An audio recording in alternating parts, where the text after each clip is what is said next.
Assalamualaikum warahmatullahi wabarakatuh. Kembali lagi di video pembelajaran Pak Imran. Kali ini kita akan memasuki subtema 3, hidup rukun di sekolah. Sebelum kita mulai belajar, kita lapaskan lapas basmalah. Bismillahirrahmanirrahim. Oke, kita lanjut ke pelajaran.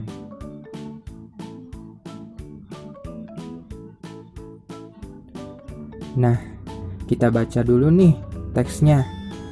Udin dan teman-teman belajar di sekolah. Selain waktu belajar, ada juga waktu istirahat. Waktu istirahat dapat digunakan untuk berbagai hal. Ada yang bermain, berbincang, atau saling bercanda dengan teman. Udin dan Umar beristirahat di bawah pohon rindang. Mereka menikmati bekal makanan dari rumah bersama-sama. Nah, ini gambarnya ya anak-anak. Udin dan Umar sedang duduk ya di bawah pohon yang rindang dan sedang memakan bekal bersama-sama. Apa yang kamu lakukan pada waktu istirahat di sekolah? Ayo jawab anak-anak. Apakah kamu bermain dengan temanmu? Dan bagaimana sikapmu ketika bermain dengan temanmu? Apakah kalian rukun atau kalian sering bertengkar? Ayo dijawab. Nah, di sini ada percakapan ya antara ibu dan Udin. Yuk kita baca dulu percakapannya. Bekal makanan yang dibawa Udin disiapkan oleh ibu. Ibu menyuruh Udin untuk berbagi dengan teman sekolah. Nah, ini kata ibu, bagilah bekalmu dengan teman-teman ya, Din. Udin pun menjawabnya, baik Bu, mengapa kita sebaiknya berbagi dengan teman Bu? Ibu pun menjawab pertanyaan Udin, berbagi menunjukkan sikap rukun. Bawalah tempat bekalmu kembali ya.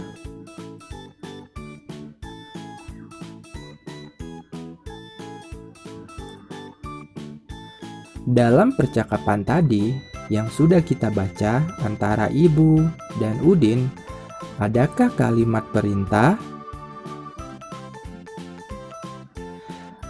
Kalimat perintah biasanya ada kata perintah yang diakhiri kata kan atau lah. Nah, jika kita menulis kalimat perintah, harus diakhiri tanda seru. Mengucapkan kalimat perintah harus dengan sopan. Bisa juga dilengkapi dengan kata tolong.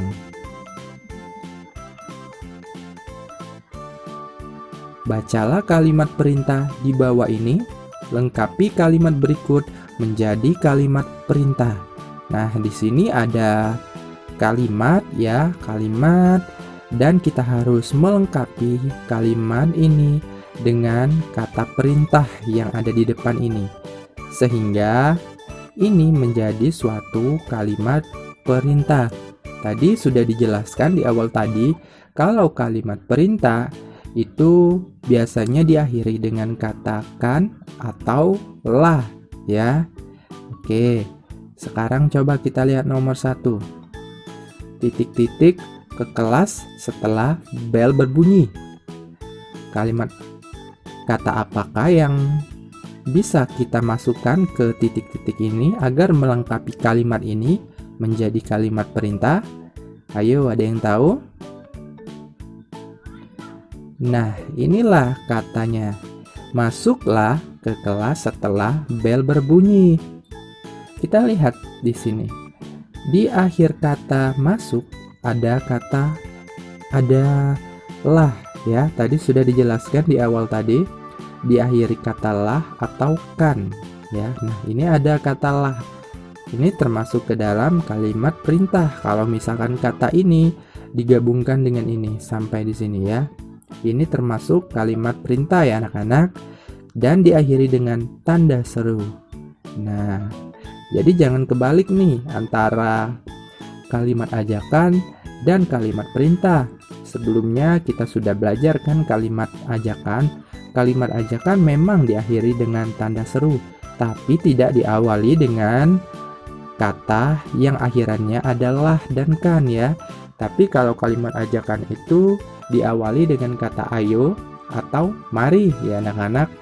Sedangkan kalau misalkan kalimat perintah itu biasanya diakhiri dengan lah, ada kata lah pada kata perintahnya. Jadi nomor 1 ini, masuklah ke kelas setelah bel berbunyi. Nah, ini termasuk kalimat perintah. Coba kita lihat yang nomor 2. Titik-titik kebersihan kelas. Ayo, kira-kira kata perintah apakah yang bisa kita masukkan ke sini? Ada yang tahu? Nah, ini dia katanya. Jagalah kebersihan kelas ya. Nah, ini termasuk juga ke dalam kalimat perintah. Ya, anak-anak, lihat di sini. Di sini diakhiri dengan kata lah. Ya, di kata ini diakhiri dengan kata lah. Nah, ini termasuk ke dalam kalimat perintah ya. Oke, sekarang nomor 3.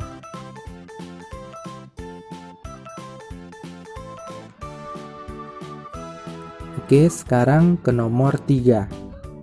Titik-titik pintu setelah masuk ke dalam ruangan.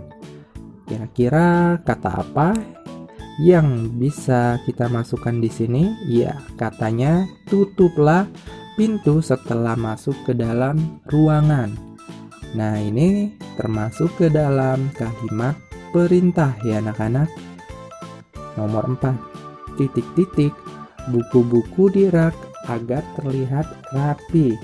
Kata apa yang kita bisa masukkan ke sini agar menjadi kalimat perintah? Tatalah buku-buku di rak agar terlihat rapi. Ya anak-anak. Sekarang nomor 5. Titik-titik sampah pada tempatnya. Nah, sekarang coba kalian sendiri.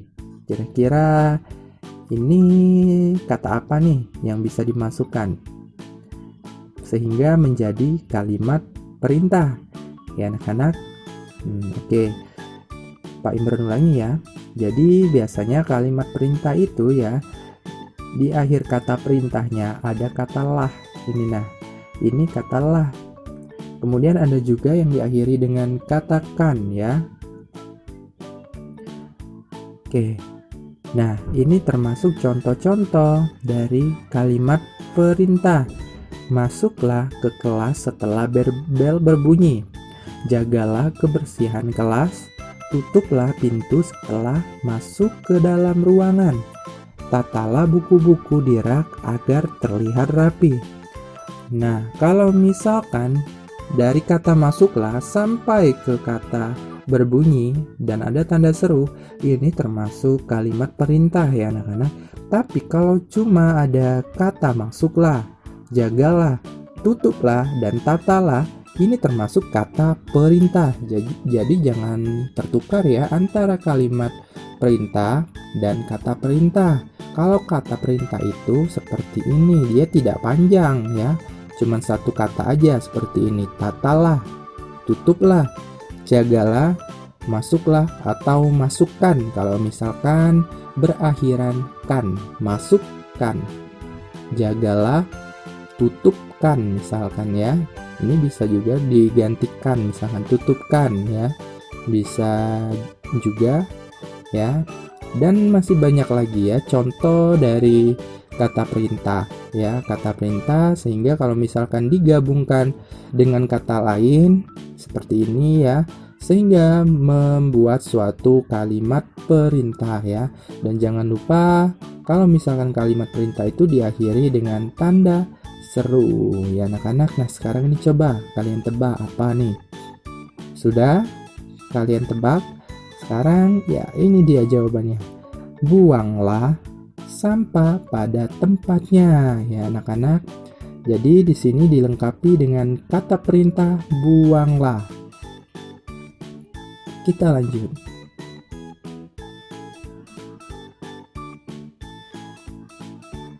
siswa di sekolah Udin cukup banyak. Ada 134 siswa laki-laki dan 123 siswa perempuan. Jumlah siswa di sekolah Udin seluruhnya adalah. Penjumlahan dapat dilakukan dengan cara panjang atau pendek. Nah, jadi di sini kita disuruh menghitung jumlah siswa di sekolah Udin ya, anak-anak. Nah, jadi di sini ada 134 siswa laki-laki dan jumlah siswa perempuannya 123. Jika 134 kita tambahkan dengan 123, hasilnya itu berapa? Nah, cara penjumlahannya bisa dua cara. Ada cara panjang dan cara pendek. Kita akan coba semua. Sekarang coba kita dengan cara panjang. 134 kita uraikan dulu ya. Kita sudah ini kan belajar ya.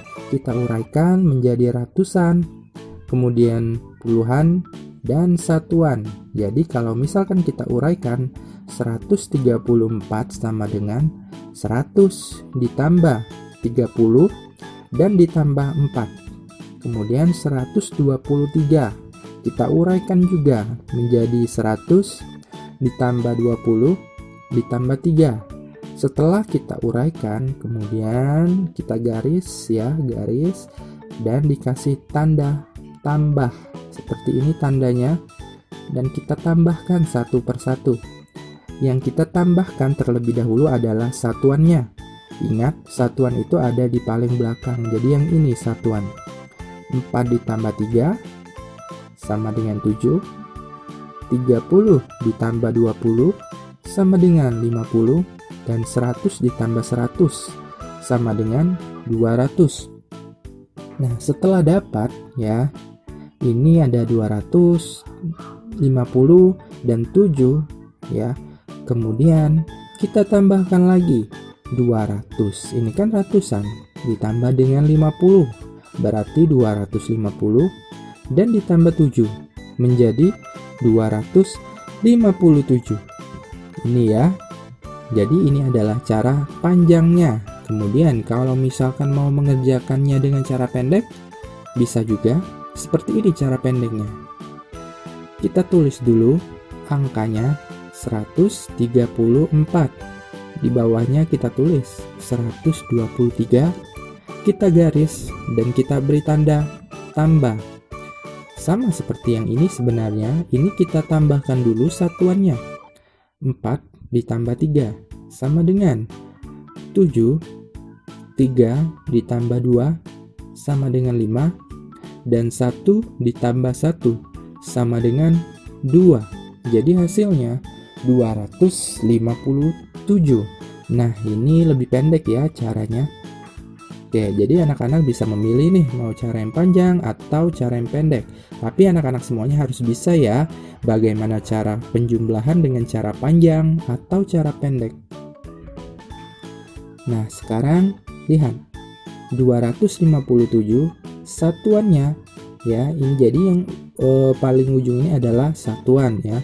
Kemudian kalau misalkan yang di tengah ini adalah puluhan, dan yang paling depan ini ya, yang angka 2 ini adalah ratusan ya. Jadi jangan lupa ya, kalau di depan ratusan, kalau di tengah itu puluhan, dan di paling belakang adalah satuan.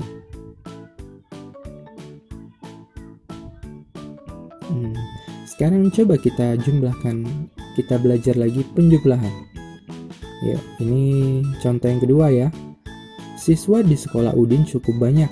Ada 122 siswa laki-laki dan 129 siswa perempuan. Jumlah siswa di sekolah Udin seluruhnya adalah, yuk kita menghitung lagi anak-anak. Kita coba dulu dengan cara panjang. Kita tulis dulu 122 ya, sama dengan, kemudian kita uraikan seperti yang sudah Pak Imran ajarkan. Jadi kita uraikan dulu ratusannya. Ini 1. Kalau ratusan berarti nolnya ditambah 2. Kemudian ditambah puluhannya berapa? Kita lihat di sini, ini 2. Kita tulis di sini 2 dan tulis juga 0. Karena kalau misalkan puluhan, nolnya cuma 1 kan. Kemudian kita tambahkan satuan. Satuannya kita lihat di sini. 2 satuannya. Nah, sekarang di bawahnya sama seperti yang di atas. Kita tulis dulu angkanya 129. Sama dengan ratusannya kita tulis dulu 100 ya. Ditambah puluhannya 20 dan ditambah satuannya 9. Nah, setelah ini baru kita jumlahkan. 2 ditambah 9 11. 20 ditambah 20, 2-nya saja kita tambahkan ya biar lebih mudah. 2 ditambah 2 4, nolnya kita tulis ya, biar mudah ya. Jadi 40. Kemudian 100 ditambah 100, satunya saja kita tambahkan. 1 tambah 1 2, kita tulis 2. Kemudian karena ini ratusan, kita buat aja nolnya 2 ya kan. Jadi nolnya kita buat 2 kali. Nah, 240 ditambah 11. 11 ini adalah gabungan antara puluhan dan satuan, maka kita harus pecah dulu. Kita pecahkan atau kita uraikan menjadi puluhan dan satuan, sehingga menjadi 200 ditambah 40 ditambah 10 ditambah 1. Nah, ini adalah uraian dari 11 ya anak-anak. Karena 11 ini adalah gabungan antara puluhan dan satuan, yaitu gabungan 10 ditambah 1, maka kita harus uraikan dulu. Puluhannya 10 dan satuannya 1. Kemudian baru kita tambahkan nih 200 ditambah 40 ditambah 10. Satunya saja kita tambahkan. 4 ditambah 1 5. Kemudian karena ini puluhan, kita tulis aja nolnya 1 ya, kita tulis nolnya jangan 2. Karena puluhan itu nolnya cuma 1. Ditambah 1 ya. Kemudian jumlah seluruhnya berapa? 251 ya anak-anak. Nah, ini cara panjangnya. Kemudian cara pendeknya 122 ditambah 129. 2 ditambah 9 itu 11. Nah, jadi seharusnya ya jadi kita kan tadi 11. 2 ditambah 9. 11 itu terdiri dari 2 angka. 1 1. Nah, 1 yang di depan kita taruh di atas ini. Dan 1 yang di belakang kita taruh di bawah ini. Nah, kita taruh di bawah ini. Sedangkan 1 yang di depan ini kita taruh di atas. Kemudian 1 ditambah 2, 3. Ditambah 2 menjadi 5. Kemudian 1 ditambah 1 sama dengan 2. Jadi hasilnya 251 ya anak-anak. Oke, kita lanjut. Nah, ini ada lagi contoh soal ya. 5 ditambah 1 sama dengan 6 ya. 4 ditambah 1 sama dengan 5. Dan 1 ditambah 2 sama dengan 3. Nah, sekarang kita lihat contoh di sebelahnya. 6 ditambah 6 sama dengan 12. 12 itu gabungan antara angka 1 dan 2 ya. Jadi angka 1 itu di depan dan angka 2-nya itu di belakang. Jadi kalau misalkan seperti ini, kita harus membuat angka satuannya kita taruh di bawah. Kan 12 itu angka satuannya 2 ya. Kemudian kalau angka satunya itu adalah puluhan. Jadi seperti ini, satunya kita taruh di atas, kemudian 2-nya ditaruh di bawah. Nah, ini 2-nya ya, satunya di atas. Kemudian baru kita tambahkan nih, 1 ditambah 5 6, dan ditambah 2 sama dengan 8. 3 ditambah 2 sama dengan 5. Jadi hasilnya 582. Nah, sekarang yang ini dan yang ini coba kalian kerjakan ya. Pak tunggu hasilnya. Tadi cara pendek, sekarang ke cara panjang. 145 kita uraikan dulu menjadi 100 ditambah 40 ditambah 4 ditambah 5. Jangan lupa ini adalah ratusan ya. Kita uraikan dulu menjadi ratusan, kemudian puluhan dan satuan. Jangan lupa ya. Yang ini juga 211 kita uraikan menjadi ratusannya. Jadi kalau misalkan ratusannya dari 211, kita lihat angka di depannya 2. Kita tulis di sini 2 ditambah nolnya 2 kali. 1 2 menjadi 200. Dan ditambah puluhannya berapa kita lihat 1 di sini. Berarti kita tambah nolnya 1 aja berarti 10. Dan ditambah satuannya. Satuannya adalah 1. Kita tulis di sini. Dan berapa jumlahnya? 5 ditambah 1, 6. 40 ditambah 10. Biar mudah, kita tambahkan saja yang angka di depannya. 4 ditambah 1, 5. Kemudian kita tulis 0 di belakangnya. 1 aja ya nolnya, karena ini tempat puluhan. Dan selanjutnya kita tambahkan 100 ditambah 200. Biar mudah, angka depannya saja kita tambah. 1 ditambah 2, 3. Nolnya kita tambahkan 2 kali. 1, 2. Kenapa 2 kali? Karena ini tempat ratusan ya anak-anak. Kalau ini kenapa sekali? Karena ini tempat puluhan. Dan yang ini satuan. Jadi kalau satuan tidak ada 0. 300 ditambah 50 ditambah 6 sama dengan 356. Kita lanjut. Nah, yang ini sama seperti yang tadi. Kita uraikan dulu. 356. Kita uraikan dulu menjadi ratusan. Kita lihat angka depannya 3. Sehingga kita tulis di sini 3 dan ditambahkan nolnya 2 kali. 1, 2. Jadi 300. Dan ditambah berapa puluhannya? 5. Kita tulis di sini 5 dan kita tambahkan nolnya. 1 aja nolnya ya. Kemudian satuannya adalah 6. Kita tambahkan 6.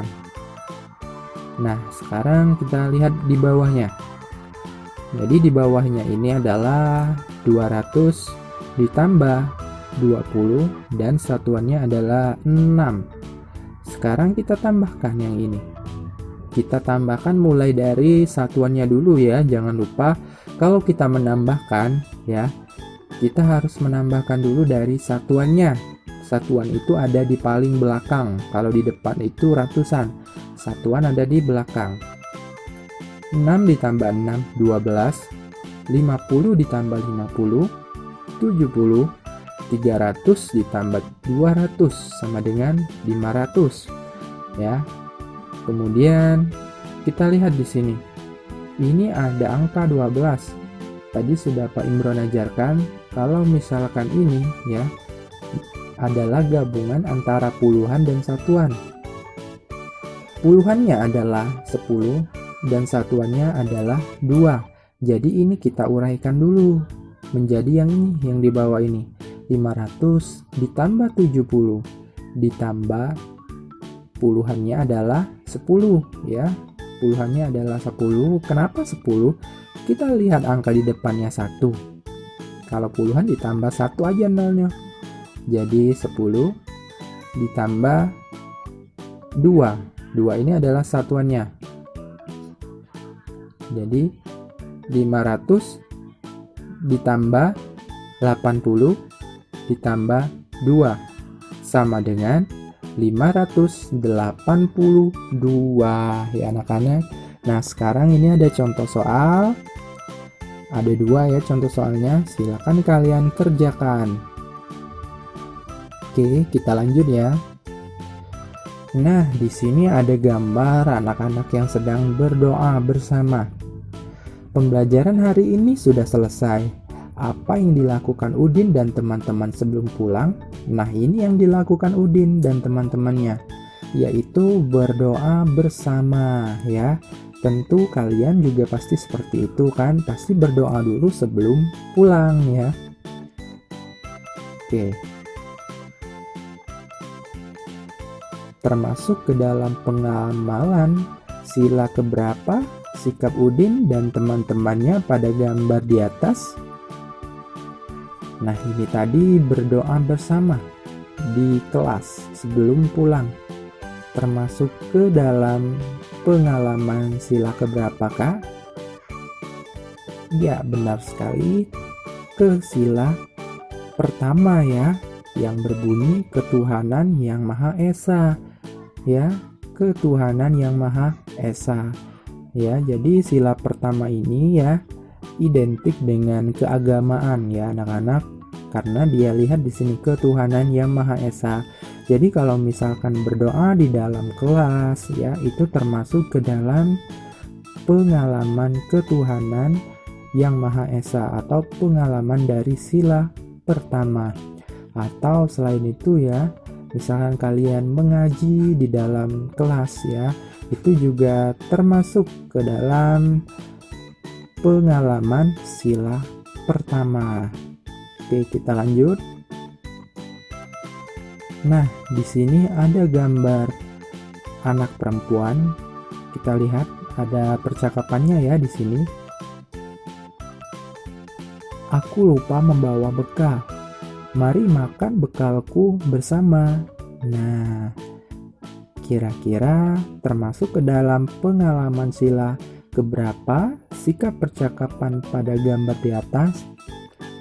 Nah, ini ya, lupa membawa bekal nih ya. Kemudian temannya menawarkan bekal kepadanya untuk dimakan bersama-sama. Jadi temannya ini baik nih, dia saling tolong menolong, saling membantu. Nah, ini termasuk ke dalam sila keberapa? Benar sekali, sila kedua, yaitu kemanusiaan yang adil dan beradab. Ya, jadi biasanya sila kedua ini ya identik dengan tolong menolong, saling membantu ya anak-anak ya. Jadi yang digambar ini termasuk ke dalam pengalaman sila kedua, yaitu kemanusiaan yang adil dan beradab. Nah, sampai di sini saja pembelajaran subtema 3 pembelajaran 1 ya dari Pak Imron. Kita akan ketemu di pembelajaran 2 subtema 3 di video selanjutnya. Wassalamualaikum warahmatullahi wabarakatuh.